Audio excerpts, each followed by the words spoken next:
हम बिहार के मधुबनी जिला का रहने आप भी बिहार से हैं? हाँ, एक बात बताइए, जो मनीष कश्यप पर कार्रवाई हो रही है, सही मानते हैं जिस तरीके से एक आतंकवादी जैसा बिहेव उनके साथ किया जा रहा है? बिल्कुल मैं कह रहा हूँ भाई साहब, इससे पहले आपने देखे होंगे लालू की सरकार में साहिबुद्दीन थे, एक परिवार के 3 बेटे को हत्या करके उसको नमक डालकर हड्डी तक गला दिए थे। उस समय उसके ऊपर कभी कार्रवाई नहीं किया लालू ने, उसको सांसद बनाया, एमएलए मंत्री तक बनाया उसको। लेकिन ये मनीष कश्यप प्रवासी मजदूरों का आवाज उठा रहा है। अगर मान लो आप स्टेट में सरकार चुनते हैं तो वहाँ बिहार की सरकार की काम है वहाँ के नौकरी देने, रोजगार देना चाहिए, वहाँ के युवा के रोजगार दे। हर माँ, हर बच्चे, हर बाप अपने बच्चे को, हमारा बच्चे के बिहार में रोजगार मिलेगा, हमारे साथ रहेगा हमारा बच्चे। अब देखें जनरल डिब्बा में भर के कैसे आते, आलू प्याज के जैसा भर के ट्रेन में भर के आते हैं। एक दिन लालू के बेटे को ऐसे ट्रेन में भर के आने, दिल्ली तक आओ लेकर के पता चल जाएगा क्या कितने दिक्कत होते हैं मजदूरों के साथ में। पप्पू यादव तो कह रहे कि मनीष कश्यप ने किया क्या है बिहार के लिए? पप्पू यादव के बता रहे हैं, पप्पू यादव ने क्या किया भाई साहब, हाथ में 20 के नोट ले लेते, गड्डी 10 की गड्डी नोट लेके ऐसे बांटते। अगर आपके पास इतना ही पैसा है तो बिहार में इंडस्ट्री लगाओ, बिहार की जनता को रोजगार दो। अगर आपके पास इतने पैसे है, 20-20 के नोट दे तो बाहर में जा जाके लो हम पैसे बांट रहे। जनता भी वहाँ का जानता है, तभी तो भटक रहे पप्पू यादव। भाई पप्पू यादव के पास इतना पैसा है, संपत्ति इतना है जो बांट रहे हैं, वहाँ पे रोजगार दो ना, वहाँ पे इंडस्ट्री लगाओ, कंपनी खोलो, वहाँ की जनता को रोजगार दो। आप कौन दे रहे हो? ये मुद्दा से मत भटकाओ। वहाँ आप अभी देख रहे हो, वहाँ पर अपहरण, गुंडागर्दी, हमारा जंगल राज बिल्कुल क्या है भाई साहब। आप 6 बजे के बाद निकलोगे, अगर कंपनी की चड्डी बने वो भी खोल लगा आपको रोक करके। ये हालात है बिहार के अंदर में। हमारा पिताजी 5 बजे भैंस को घर में बांध लेते हैं भाई साहब, बोलते बेटा 6 बजे तो डकैत आ रहे लूटने के लिए। चरण सीमा पर उस चीज के झांकने के लिए उसको मनीष कश्यप को जेल में डाला है। आप मनीष कश्यप को कितनी मनीष कश्यप को जेल में डालोगे, आपको जेल भर जाएगा, लेकिन मनीष कश्यप कभी खत्म नहीं होगा। एक मनीष कश्यप को डालोगे, बिहार के धरती पर 100 मनीष कश्यप पैदा होगा। आपकी मुद्दा उठाते रहेगा, आपकी चोरी डकैती सब बताते रहेगा, जो लूट के काम करे वो बताते रहेगा जनता को सामने। बिहार से हैं? जी बिल्कुल, दरभंगा से हैं। तो ये जिम्मेदार किसको मानते हैं कि आप लोगों को दिल्ली आना पड़ रहा है? ये नीतीश जी और तेजस्वी जी को जिम्मेवार मानते हैं। मैं बता रहा हूँ, 15 साल लालू जी ने बिहारियों को घास खिला खिला के ऐसा दुहा भाई साहब, जो आप बिहारी ने घास खाने लायक रहा, नहीं दूध देने लायक रहा, वहाँ के मजदूर हैं। आज वहाँ से प्लान करके सबको बाहर बिहार छोड़ के भागने में मजबूर कर दिया लालू यादव ने भाई साहब। आज पूछो बिहारियों से, आप बिहार जाना चाहते हो? बिल्कुल मना कर देगा, नहीं जाऊंगा, जाने से मना करते हो। नहीं वहाँ पर रोजगार है, नहीं कुछ जंगल राज है भाई साहब। वहाँ जाके देखो, जो नीतीश कुमार 2005 में जंगल राज की बात करते थे, आज जंगल में जाकर खुद मंगलगार है। हम किसके करें? नीतीश कुमार ने सबको साथ धोखा किया, वहाँ की जनता के साथ आंख में धूल झोंका भाई साहब, समझ गए? अब जो खुद सोने की चीलम में गांजा पियेंगे, उनको क्या पता कि रोजगार क्या होता है। अच्छा, कौन पीता है? नीतीश कुमार जी। अच्छा, ये हकीकत है, सोने की चिलम में गांजा पीते हैं। तो गांजा पी के जो है ना वो खुद अपने मगन में रहते हैं, तो उनको क्या पता कि रोजगार क्या है बिहार में, क्या नहीं है। तो पप्पू यादव ने भी पलटी मार ली, कल तक सपोर्ट कर रहे थे मनीष को। सत्ता से मतलब है, उनको सत्ता से मतलब है। और रिश्ता में तो पता ही है आपको कि लालू यादव के साला। आपको क्या लगता है भाई साहब, जिस तरीके से पप्पू यादव भी पलटी मार गए? जी ये सारे मिली भगत है इनकी, लेकिन जो मनीष कश्यप ने आवाज उठाया है बिल्कुल सही उठाया है। और सर ये क्या, ये जो चारा घोटाले वाली, ये क्या सपोर्ट करेंगे? मतलब ये तो बिल्कुल ही इनका बेड़ा गर्क हुआ पड़ा है बिल्कुल। अच्छा, आप सब लोग बिहार से आपकी आवाज उठाई, लेकिन जेल में डाल दिया गया, फिर फायदा क्या हुआ आवाज उठाने का? ऐसे तो सबको जेल में डाल दिया जाएगा। सर किस किस को जेल में डालेगा वो? किस किस को डालेंगे जेल में? एक को डालेंगे, वैसे 1000 पैदा होंगे, डाले ना, किसको डालेगा? सर ये कोई फायदा नहीं है। आप सर इतना ही बताइए, जो बंदा 8वीं फेल है वो क्या चलाएगा सरकार? 8वीं 9वीं फेल, उसका बाप तो थोड़ा बहुत पढ़ा भी था, वो राबड़ी देवी थी, वो बिल्कुल अंगूठा टेक। उनको जो, अरे रुको ना 1 मिनट यार, जो अपने बेटे को 10वीं क्लास पास नहीं करवा पाया है, वो क्या बिहार का भविष्य देखेंगे? अच्छा, खुद उन पे ईडी की रेड पड़ती है तो कहते हैं कि तानाशाही हो रही है, मुझको फंसाया जा रहा है। खुद एक पत्रकार को जेल में डाल रहे हैं, वो सही है? बिल्कुल गलत है सर, बिल्कुल गलत है। आप इतना ही सोचो, आप इनसे क्या उम्मीद कर सकते हो? जो खुद 8वीं 9वीं क्लास फेल है, ये क्या बिहार को करेगा? आप इस टाइम जाके देखो बिहार में। सर मैं भी सासाराम से आता हूँ बिहार के।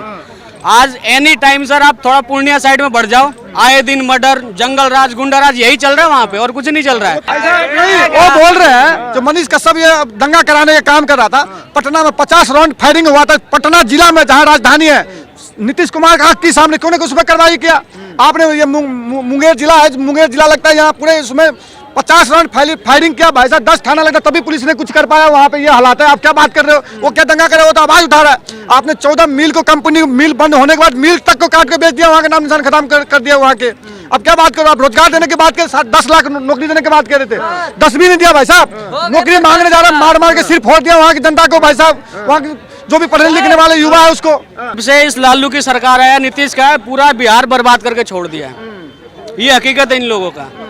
और सर सबसे बड़ी मतलब सर देखा जाए ना तो कहीं ना कहीं हम लोग ही दोषी हैं इसके अंदर। जो बिहार में ये क्या तो भाई ये हम ब्राह्मण हैं, ये राजपूत हैं, तो ये यादव हैं, तो भाई हम तो यादव हैं तो यादव को वोट देंगे। भाई कहीं ना कहीं हम ही लोग दोषी हैं इस चीज के लिए। तो क्या जातिवाद बिहार में हावी है कि जाति के नाम पे नेता बनाया जाता है कि हमारी जाति का है, विकास नहीं देखना है तो वोट देंगे? सर जातिवाद तो सर बहुत बहुत हैवी है इसके अंदर, बिहार के अंदर। जातिवाद हट जाए और कोई सक्षम बंदा आ जाए तो बिहार का सर भला होगा, वरना इन लोगों से कुछ नहीं होने का। ये क्या नाम है साहब? घनश्याम कुमार है। क्या लग रहा है घनश्याम जी, जो मनीष कश्यप को जिस तरीके से आतंकवादी जैसा व्यवहार उनके साथ किया जा रहा है, अगर कोई आवाज उठाता है गरीबों की, मजदूरों की, तो उसको दबा दिया जाता है, जेल में डाल दिया जाता है, कुर्की कर ली जाती है? ये बिल्कुल गलत है भाई। मैं मनीष कश्यप भैया को सपोर्ट करता हूँ कि उन्होंने बहुत अच्छा काम करा है। जो मीडिया का जेन्युइन काम होता है कि जो चीज़ हो रहा है उसको ग्रांड रियलिटी को दिखाना, वही चीज़ वो कर रहा है। लेकिन उसके विरुद्ध जो है हमारे गवर्नमेंट जो है, जो नीतीश कुमार है या लालू यादव वगैरह है, वो जो उस पर एक्शन लिया वो बहुत गलत है। और अभी देखोगे कि आप बिहार में बहुत सारे जातिवाद हो रहा है, तो अभी देखो पप्पू यादव उनको सपोर्ट नहीं कर रहा था, लेकिन अभी वो भी उसके विरुद्ध में जा रहा है क्योंकि वो अभी नए यादव भाई को सपोर्ट कर रहा है। क्योंकि ऐसा नहीं करना चाहिए। बिहार इसीलिए के पीछे रहा है क्योंकि जातिवाद का सबसे बड़ा दिक्कत ये है कि लोग जातिवाद पे वोट करते हैं। जातिवाद को बड़ी बात की, पप्पू यादव कल तक मनीष कश्यप के साथ थे, लेकिन अचानक पलटी मार जाते हैं, कहते हैं कि मनीष बिहार को लूट रहा था, वेद वसूली करता था। यानी कि कहीं ना कहीं जातिवाद के कारण वो पलटी मार रहे हैं कि भाई यादव है, तेजस्वी यादव। उनको पता है कि अगर मैं अभी यादव को सपोर्ट नहीं करूंगा तो मेरे यादव वोट हमें नहीं देंगे, तो इस वजह से उसने पलटी मारा। क्योंकि बिहार में देखोगे जितना नेता हमेशा पलटी मारता है, नीतीश कुमार देखो इससे बड़ा पलटू कोई है नहीं। अब ये पप्पू यादव आए हैं, वो भी इतना बड़ा पलटू निकला, तो सब पलटू भरे पड़े हैं बिहार के अंदर। आप क्या कहेंगे भाई साहब, बिहार में अगर कोई पत्रकार आवाज उठाता है सत्ता के खिलाफ तो जेल मिलती है? ऐसा जिसने आप जो लोग खुद फ्री प्रेस की बात करते थे, आज वो खुद ही प्रेस को दबाने का काम कर रहे हैं। मनीष कश्यप ने गरीब गांव, गरीब किसान, मजदूर सभी की बात की है।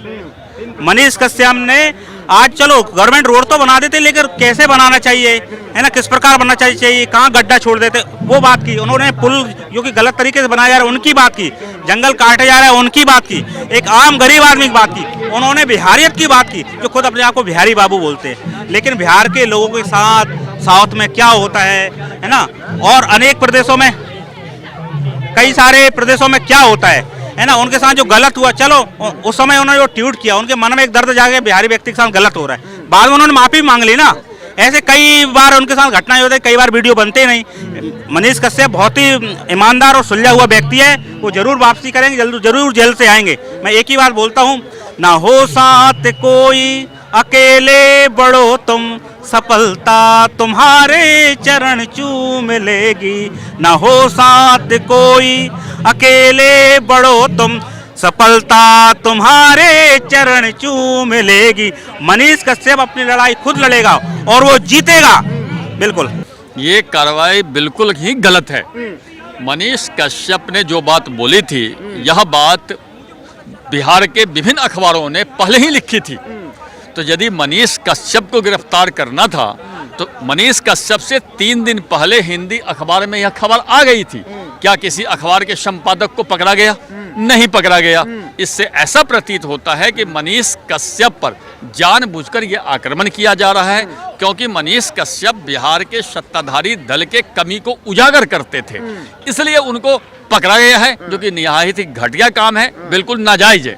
लेकिन झा जी, कल तक जो पप्पू यादव उनके सपोर्ट में थे, आज वो भी कह रहे हैं कि मनीष कश्यप ने तो बिहार को लूटा है। देखिए, मनीष कश्यप ने क्या बिहार को लूटा है? एक यूट्यूबर बेचारा क्या बिहार को लूट सकता है? ये तो मूर्खतापूर्ण बातें हैं कि उसने बिहार को लूटा है। सही पूछे तो पप्पू यादव जी का कोई योगदान नहीं है बिहार के राजनीति में, और पिछले चुनाव में ये खुद हार चुके हैं। इनकी पत्नी जो रंजीता रंजन है, ये भी हार चुकी है, और बड़ा ही आश्चर्यजनक तथ्य है कि रंजीता रंजन इनकी पत्नी कांग्रेस में है। अब पप्पू यादव जी खुद के पार्टी बना के बैठे हुए हैं, मतलब पप्पू यादव के पार्टी में उनकी पत्नी भी नहीं है। तो ये हाल है पप्पू यादव जी का बिहार में। और इसी तरह का केस राहुल गांधी के साथ है। मनीष कश्यप ने विभिन्न अखबारों के रिपोर्ट पे यही बोला था कि तमिलनाडु में हिंदी बोलने वाले पर अत्याचार किया जाता है। माननीय राहुल जी ने बोला, कश्मीर में जाकर के बोला, जब मैं यात्रा कर रहा था भारत तोड़ो यात्रा, तो मुझे बहुत महिलाएं मिली कि मेरे साथ बलात्कार हुआ है। उनसे पूछ रहा है पुलिस की, उस महिला का नाम बताओ, हम एफआईआर करते हैं, उस बलात्कारी को पकड़ते हैं। लेकिन राहुल गांधी के पक्ष में पूरे देश में वहां के लोग ट्वीट कर रहे हैं। तो मनीष कश्यप और राहुल गांधी का केस एक जैसा है। यदि मनीष कश्यप को जेल में रखना है तो राहुल गांधी को भी पकड़ो, क्योंकि इन्होंने बोला था कि बलात्कार पीड़ित महिलाएं मुझसे मिली थी। तो बलात्कारी कौन महिला थी, नाम बताओ, जिससे कि पुलिस उस पर कार्रवाई करे। लेकिन वो नाम नहीं बता रहे हैं। तो दोनों एक जैसा केस है। यदि मनीष कश्यप को आपने पकड़ा है तो राहुल गांधी को भी पकड़िए। देखिए, मनीष कश्यप ने लोगों की बातों को रखा है, जनहित की बातों को रखा है। मैं एक छोटी सी बात कहना चाहूँगा, अगर किसी भाजपा शासित राज्य में किसी पत्रकार पर ऐसा कारनामा होता तो शायद अब तक लोकतंत्र खतरे में हो जाता। लेकिन बिहार में भाजपा की सरकार नहीं है, इसलिए शायद लोकतंत्र खतरे में नहीं है। मनीष कश्यप बिहार में गरीबों की आवाज़ को उठाता था। तमिलनाडु में वो किसकी आवाज़ उठाने गया था? वो बिहार की बिहारियों की आवाज़ उठाने गया था, जो बिहारियों के ऊपर अत्याचार हो रहा था। और उनको बिहार में क्या मिला? बिहार सरकार की, जो बिहार सरकार को तमिलनाडु में जाके मदद करनी चाहिए, लेकिन उन्होंने उल्टा, जिन्होंने गरीबों को, जिन्होंने तमिलनाडु में रहे बिहारियों को देखा था रेलवे स्टेशन पे किस तरह से लोगों की भीड़ आ रही थी होली के ऊपर, लेकिन बिहार सरकार बिल्कुल सो रही थी।